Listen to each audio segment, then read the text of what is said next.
Deputy Councillor Connolly.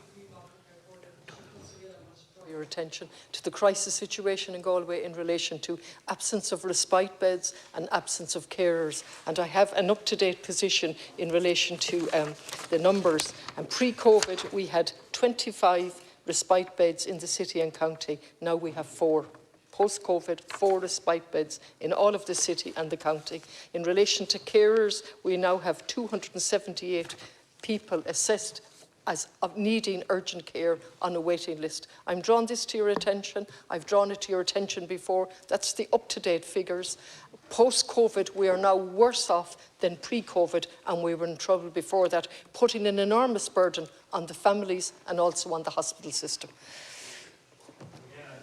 To the Minister, that should not be the case because resources have increased, you know, and I accept what the Deputy has presented, but the resources have increased to the services.